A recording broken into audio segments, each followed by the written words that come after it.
Alright, this is trial number 2 on recording this quick tutorial for you guys. Now, in the previous video, you probably couldn't see everything that I was doing, so I'm remaking it.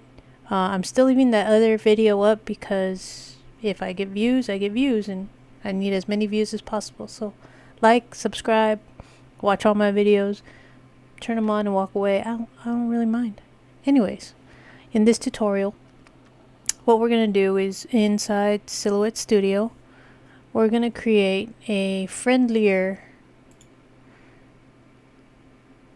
cutting image for this type of font. So we love that this is nice and thin, but when cutting it with the cutter, it can create some problems. I'm not saying that the Cameo cannot cut thin lines. I am saying that it definitely actually can cut these thin lines, but when you're applying it to your substrate, you may have some problems.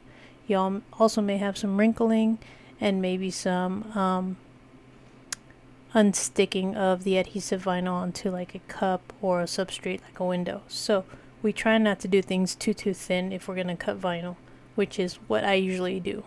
So what I'm going to do is I'm going to use the offset tool, which is this little star up here, which you can see. So I have my text selected and I'm going to do a quick offset and you'll see it there. Now in my previous video I'd already set this to 0.045. I'm going to do that again. And as you can see, it's a really nice outline, thickens it up pretty good. So I'm going to hit apply.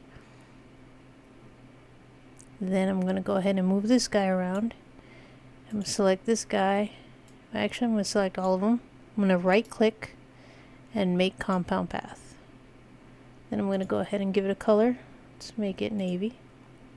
And as you can see, that's a much more friendlier cut for your Cameo and for your shirts and for your substrates like your cups and everything else. So with that said, I'm going to go ahead and move this to the side, and I want to show you something.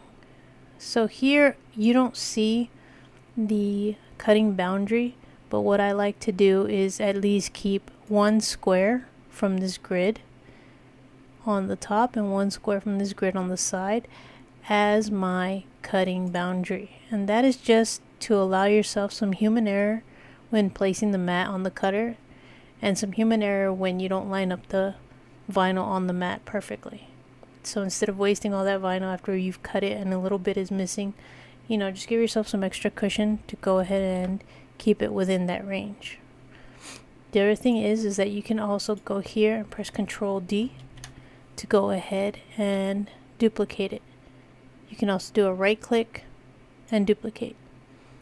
In this case, you can also highlight both of them and flip horizontally.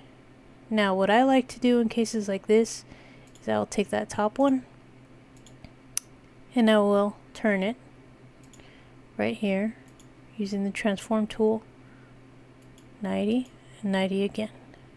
That'll give me at least a couple more inches of vinyl that I'm saving there. So that's something you might want to consider when you're using your vinyl, because I know it can get expensive. I know that crafts can get expensive, supplies get expensive. So always try and fit your stuff in a better format. Now you can fit more in this, and actually I can change the Cameo cutting mat to a 12 by 12 and my media size to a 12 by 12. There we go. So now you can see that you can do 2 more of these in one sheet. So like I said, you can right click duplicate and you'll see it there. And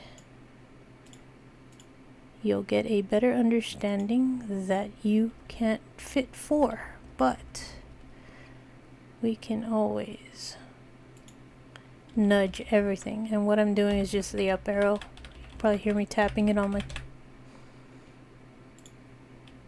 keyboard here, and I'm just gonna bring it in and try to fit it in. Doesn't always work, but hey, doesn't hurt to try. And there you go. I have met all of my requirements. A square at every edge, and I fit 4 into one sheet. Hope this helps. See you guys later. Bye.